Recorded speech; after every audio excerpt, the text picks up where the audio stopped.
Hello and welcome to the Unleash podcast brought to you by Embrace the Power. Unleash your potential, make your impact. I'm your host, Amy Lee Miller.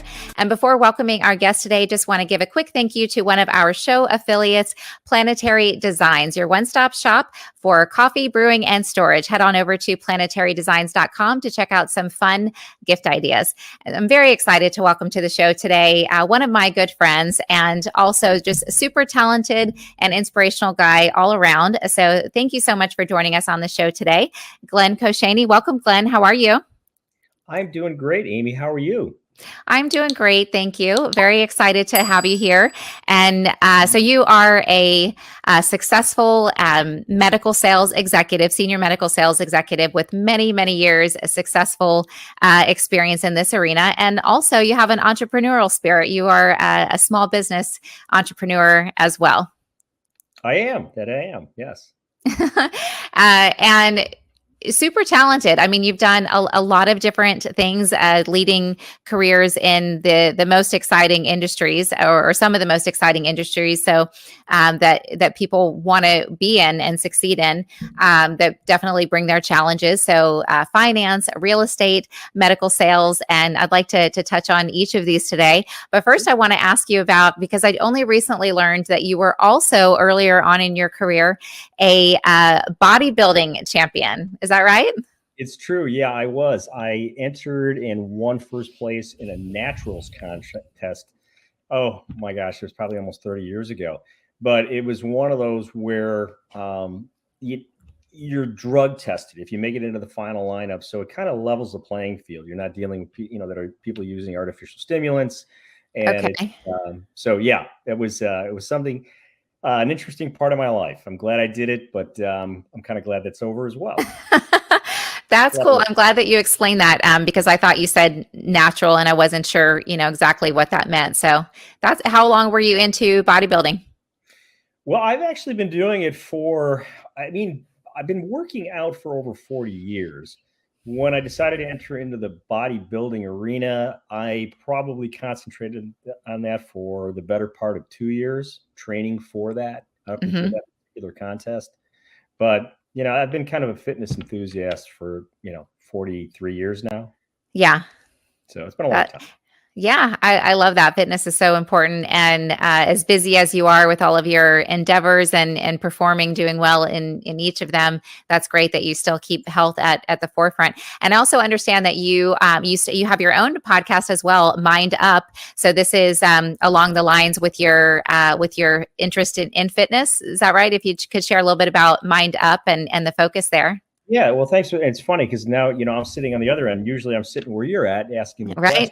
questions. So, have a nice change of pace. But yeah, so Mind Up, I recently ventured into the podcast arena, and I've switched my focus now to health and lifestyle. So it was intentional. It's pretty broad. I mean, lifestyle can be a lot of different things, but I like to concentrate on health, nutrition, diet, and then lifestyle along with that. I've got everything from people that are dealing with addictions and, people that are looking to, maybe launch new supplements, whether it's, vitamin supplements or it's nutritional supplements for people that are aging or people that are ill and trying to recover from different illnesses. So, but that's primarily the focus that I have on it right now is health and lifestyle. So good. And such an important time. I mean, health is always important, but do you feel like the interest in health and fitness is growing maybe since COVID, or do you feel like there's any change in interest level in that space? I think the interest level has gone up remarkably since COVID. And I think because COVID was a time where people were locked down, and it really was a time of reflection for a lot of people, looking at quality of life, they were able to actually internally reflect on, what am I doing with my life and where are things going? So when things kind of got back to normal, people that sat around, I think maybe had an opportunity to find out more, for lack of a better way of saying it, more what was wrong with their lives. I think for the day-to-day thing, everybody is so busy, especially those with families and careers, that they don't really have time to think about, the things that may need improvement in their lives. So when they had a lot of downtime and a lot of time, Mm-hmm. people like, yeah, you know what? I really do. My hips really do bother me. I really do have lower back problems, or I'm having digestive issues or something. So Mm-hmm. it's looking for, the genesis of what this is. And I think people are becoming more and more aware of that. And I think people are becoming more and more curious and more interested in knowing, what is causing this? So maybe let's fix the problem rather than Mm-hmm. treating the symptom, rather than saying, hey, my back's sore, let's just take some medications, or, whether it's over the counter or prescription Mm-hmm. medications. So I think people are starting to kind of refocus. It's kind of I think the best way I can state it is that I think a lot of people are hitting a reset button for themselves. Mm-hmm. Thinking, okay, what is the quality of my life and what do I want moving forward? Yeah, you definitely all really good stuff that you shared there. A couple key things that you touched on that I think are so important are problem and awareness, identifying what that there well first of all that acknowledging that there is a problem. If there's something that we want to improve or change in our lives, first we have to acknowledge that there is a problem, and it can be very easy to ignore our problems and just keep pushing through with the busy work that we're doing, because there's always more work. We're always busy, so that poses a distraction. But when you can, as you said, hit pause, when you stop for a moment, then you can actually become more aware of the discomfort, if there is a need for a change. So that's great. So you're with your you're doing so you have your podcast Mind Up, and then you also are starting a fitness app, right? Kind of is that in tandem, or it's well, yeah, they all kind of tie together. As I like to say, they're kind of all interconnected. And that's kind of in its infancy. I'm still deciding exactly what direction I want to go with that. But I think this is geared more towards people that are aging. mm-hmm. And, it may look at different levels of fitness and incorporate a lot of different types of styles of exercise, whether it's yoga and Pilates, whether it's CrossFit or Fit Body or any one of those things. But it also takes into account nutrition, and it would also take into account meditation as well. Mm-hmm. So I think of all those things, kind of the mind, body, spirit thing working together. And a big focus of that, at least what I'm thinking right now, is nutrition. Because if you look at someone who's aging and looks at someone who is not, and you might look and say, all right, well, this one has 45 grams of protein. If an 18-year-old kid takes that versus a 60-year-old person, the uptake and the bioavailability of that protein is going to be a lot different for the 18-year-old kid than it is the older person. So Mm-hmm. focus might be on, all right, what are foods that are more ideal, if you will, for someone who's aging as opposed to someone who's younger and, is a lot more resilient and basically eat anything that they get their hands on, Mm-hmm. they're going to get some kind of a benefit from it. So those are some of the focuses that I'm looking at this point in time. Again, it's all kind of, it's in a state of evolution at this point. And, the hope is that, that I'll be able to launch something sometime this fall.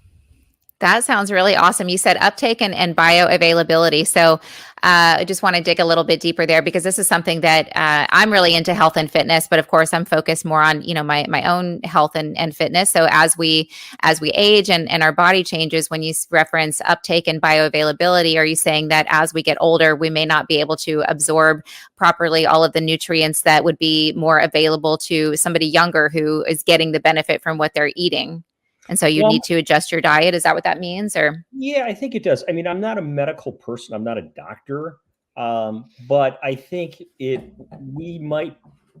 not that we might not uptake it. We might uptake it in a different way. So our bodies might use it differently. So we might absorb the protein, but we might not realize the benefit at the same time. It might be something that that is, that is basically dispersed over a longer period of time. Or Mm-hmm. or it might be something where a particular food or vegetable or even some kind of a supplement isn't absorbed as greatly. You might see an older person that say, look, I'm only getting maybe 30 to 40% of the benefit of this, whereas somebody that's a lot younger might get 80 to 90% of that. Mm-hmm. So it's researching and finding out which foods do, that do give you the greatest benefit for what you're ingesting. Mm-hmm. So interesting. And as we continue to live longer, that sounds like a really beneficial, great resource to have. So yeah, definitely have to have you back on once you get that launched and hear more Yeah, about it. happy to do That's that. exciting. I'd love to come back and talk about it once I know a little bit more about what it's actually going to be. Sure. This is one thing I absolutely love about you, how you're always pushing forward. You've got so many interests and you're exploring and tapping into and actually making something out of those interests while you're doing you've got a full-time career that's been super successful for many years in a super challenging space, medical sales. That's an area that you've got to constantly reinvent yourself, keep yourself motivated with all of the challenges that come with insurance changes and industry changes. How do you continue to reinvent yourself, stay focused and driven in your main role while allowing yourself to get curious, and not only get curious, but also then, tap into what interests you? Because I think a lot of people don't. We might have this curiosity that sparks our interest as something that we've been thinking about that we want to do, but then we stop there because maybe we get to well, what if I don't have enough time, or what if this happens? Gosh, so many questions for you. So I'll pause, but I'll do two parts. So one, how do you continue reinventing yourself in your main full-time endeavor? And then what's the mindset that drives you to successfully explore your other areas of interest? Well, I think the first part of your question, to answer that, is focusing in on, the things that are workable, or changing the things that are changeable. Because there's so many things, in life, there's a lot of things that we can control for, but like, especially in the medical sales environment, especially when it comes to healthcare and it comes to healthcare institutions, whether it's hospitals, health systems, or whether it's insurance payers, they're constantly changing. And those are changes that come about that there's nothing you can do about it. Mm-hmm. So I think where a lot of people fall short is they become somewhat myopic and somewhat blinded in their view. They say, here's what it is, I've got to change this. And they go after things that are, again, unchangeable. I can't, if a payer decides I'm not going to pay for a certain drug, or I'm not going to pay there's nothing I can do about that. And to try to work around that is really kind of a waste of my time, which is one of the most valuable resources that you have. So Yes. it's looking at the business that is attainable, saying, all right, so I can't control that. What can I control? And how can I best, and how can I optimize that? Those are some of the things I look at too. And then Pause. I'm sorry. I just want you to repeat that again, because that's so key. Which part was that?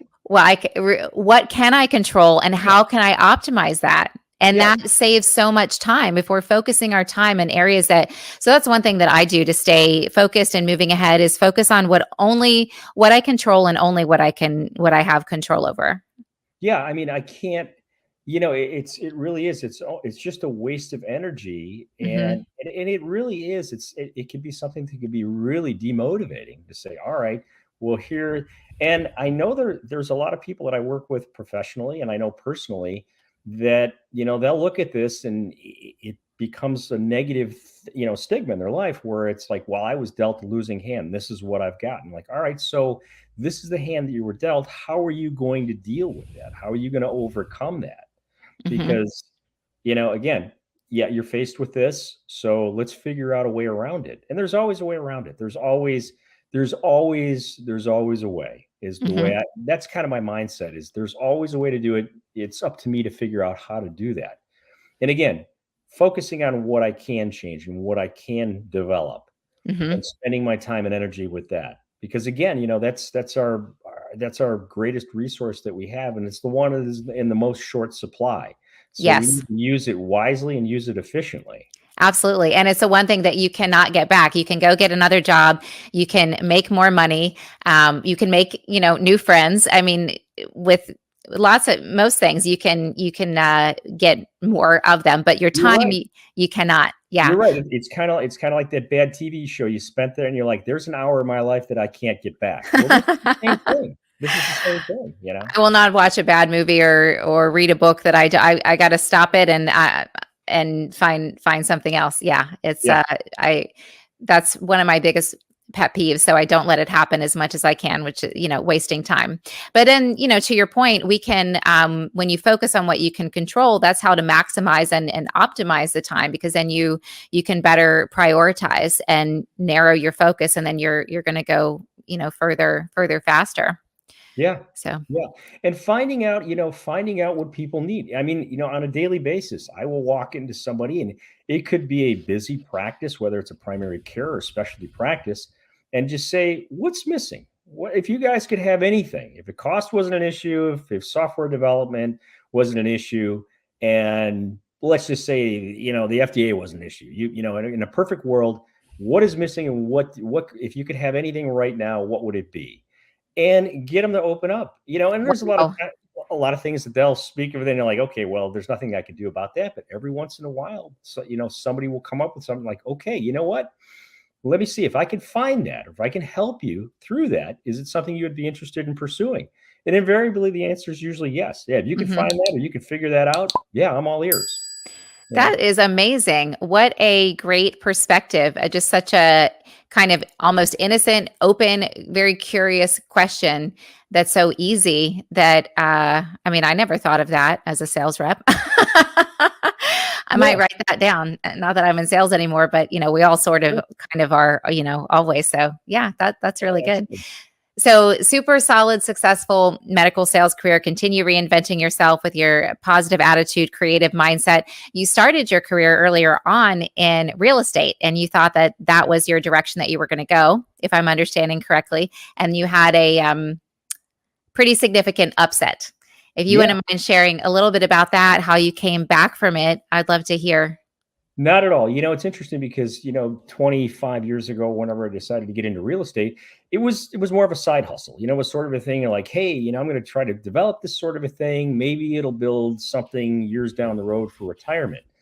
And I've always been pretty handy. I grew up in a house. We were never part of any kind of a trade, electrician, plumber, or anything else. But my dad was a do-it-yourselfer, and he really struggled with hiring to get anything fixed. If it broke, we fixed it. And so having that general skill set, Great skill.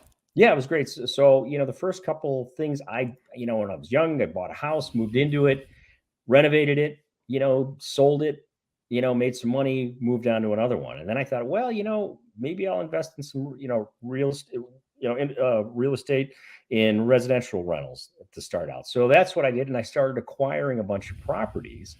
And at one point in time, I was up to over 30 properties. And Wow. and then I Oh my and then I goodness. took a big leap, and then I went into some large commercial ventures as well. And then the real estate crisis hit. Mm, So, and along with that, a lot of people lost jobs. So what was happening is that credit lines were drying up.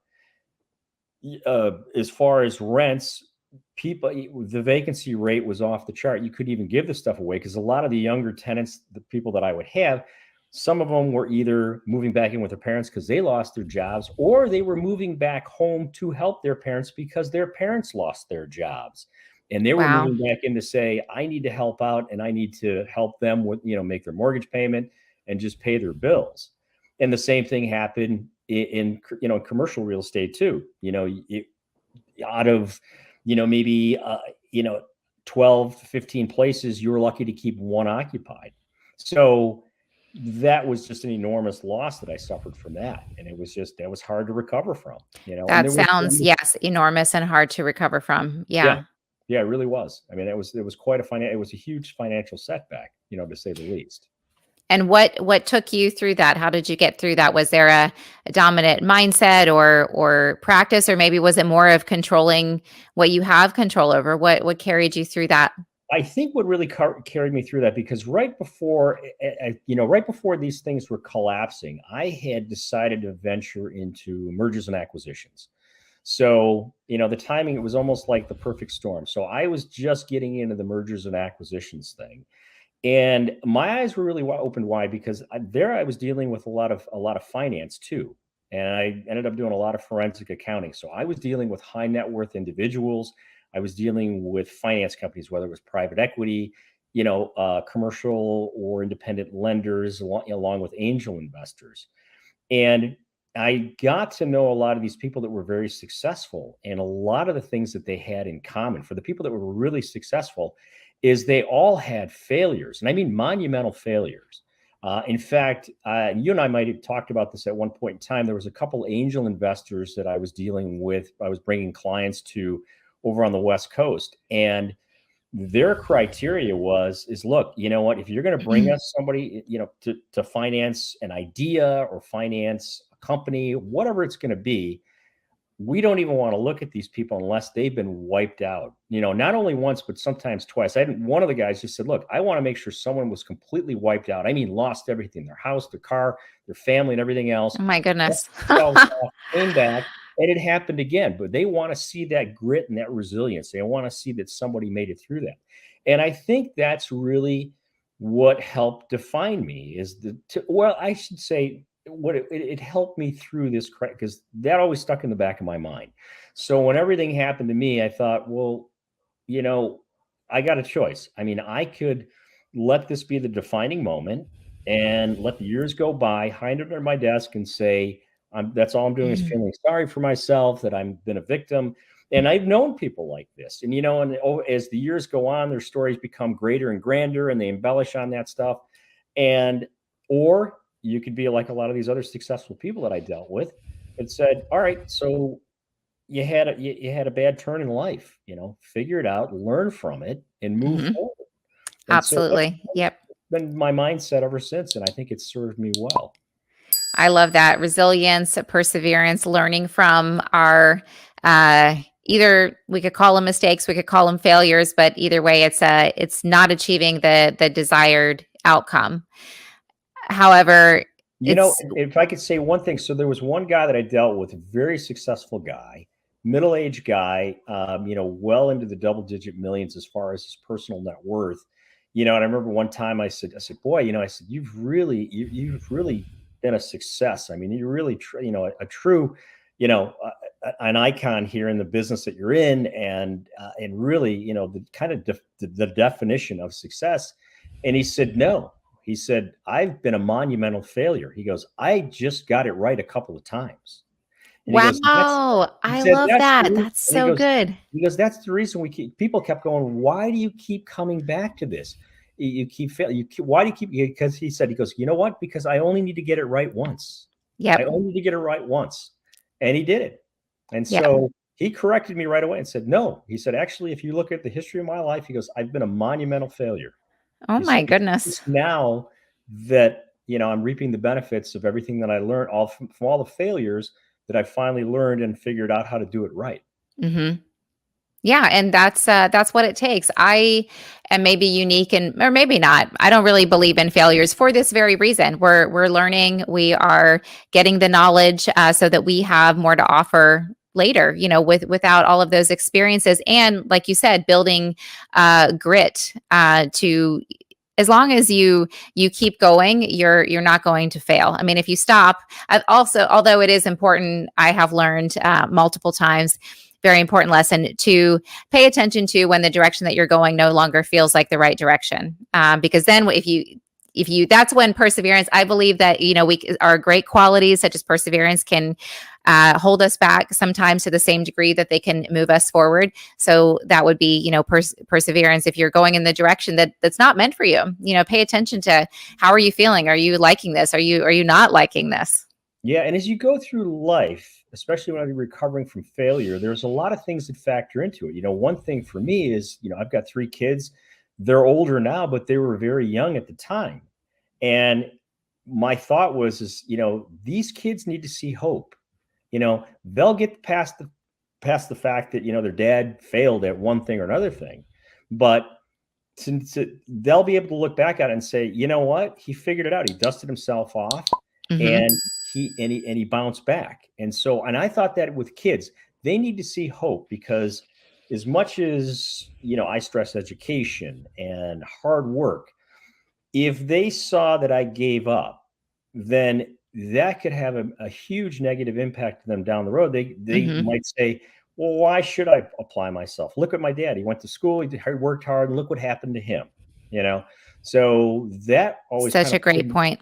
and it was something. So that was a huge factor too, is that, hey, these kids need to see that, that there's hope, and they need to see that there's more than one way to do this. Mm-hmm. Absolutely. Yeah, that's so good. So that's part of what was going through your mind at that time. Part of what when you were feeling like you failed, part of what kept you going was so that your kids could have a positive example and You know, see hope. Absolutely. And, and I'm human just like everybody else. I mean, did it go through my head that I want to give up? Yeah, it sure did. I'd be lying if I said otherwise. And I would also say there were weeks where I would pull into my driveway and drive past my mailbox and not even look inside of it, because I knew there was nothing good inside that mailbox. There's going to be collection notices. There's going to be, who knows what's going to be in there, but it's not going to be anything good. So, I mean, Mm-hmm. sometimes, a neighbor would say, hey, I thought you were out of town. I saw your mailbox was, the flap was open, and I'm like, you know what? Just leave it. I'll get it when I'm ready. And that's the truth. That's the truth. I would Nice. drive in and I would just like look at it and like, you know what? I'm having a decent day. I don't need to look in that mailbox because I know there's nothing good in there. That is so good. You mentioned having a decent day.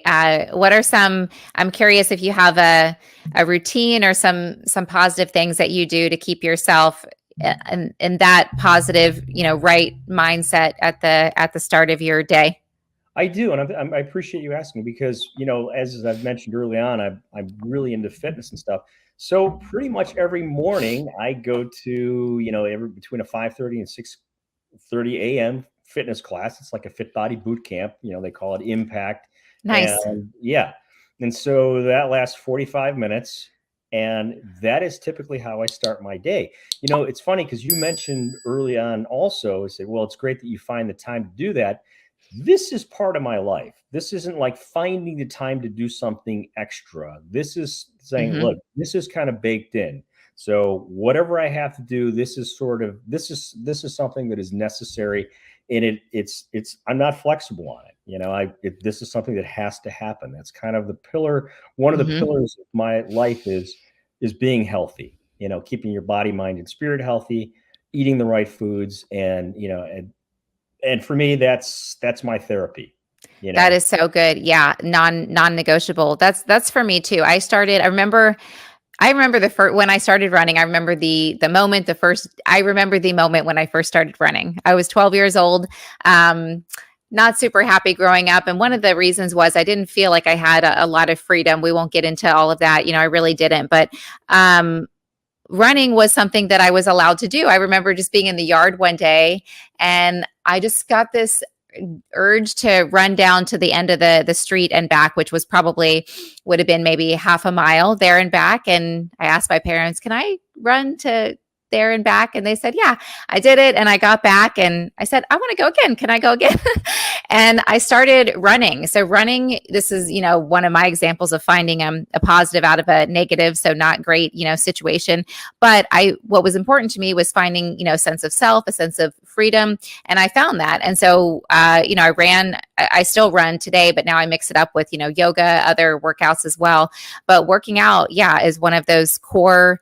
This is just something I'm definitely going to do. I'm going to work out before I'm going to work. I mean, maybe not necessarily in that order, but if I get to pick one, I mean, most days you take a day off when you need it. But yeah, it's so key to have those pillars that, this is what I do, and in investing in yourself, because then you're going to feel better and you're going to get more done with less effort. I find by keeping yourself feeling fulfilled and happy and healthy, to your point, if we're not feeling our best, we're going to, be able to get we're going to put forth half the effort. You're absolutely right about that. And, it is foundational. And, I always say, I'm going to let your listeners in on a little secret. You know what? I've been doing this, spending many, many hours for many, many years, and I haven't missed out on anything. People go, well, how do you find the time? Well, you know So what? good. If people are going to meet for a happy hour, well, you know what? I'll catch up with you guys a little bit later. I'll go to the gym for an hour, work out. So I missed 45 minutes of Right. a 5-hour visit. Yeah. So I find that I've not missed out on anything. If you manage your time well, there's time for this. Trust me. If I can make time for it, anybody can make time for this. Absolutely. That is such a great secret, a really great tip for people who are not finding the time to work out. The more you investing in yourself is the best thing that you can do. I started that process at a very young age, self-development, reading books, exercising, figuring out what foods worked for my body, because I struggled with total body inflammation. At one point, I was 35 pounds heavier than I am right now. So it's just all about getting curious and learning and paying attention to what feels good for your body, what doesn't feel good for your body. And just anytime in investing in yourself is time well spent. And yeah, you don't miss out on anything, and you're going to feel better. So you're going to be that much more yourself and bring that much more energy into your other experiences. And you're going to attract more with ease and with less effort. So yeah, definitely not missing out by working out for sure. Not at all.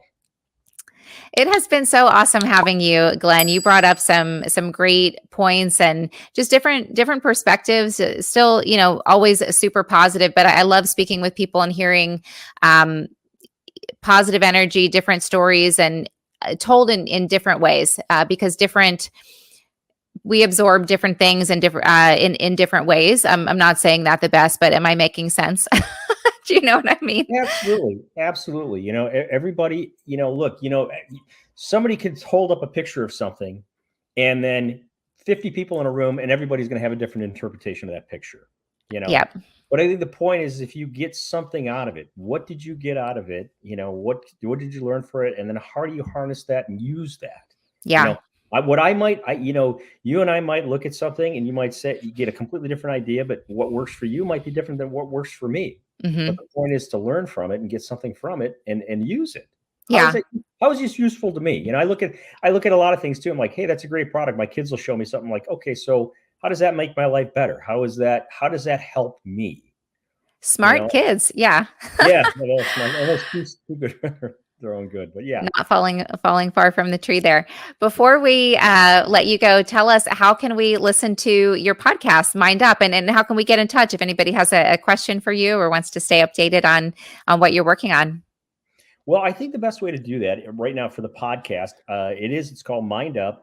I'm on every one of the major platforms, being Apple, Spotify, and Amazon Audible.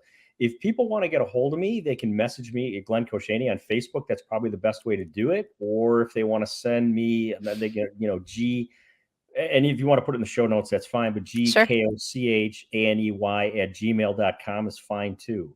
And I will respond. When people do reach out, I do make an effort to get back to people in a timely manner. It's not just, throwing stuff out there.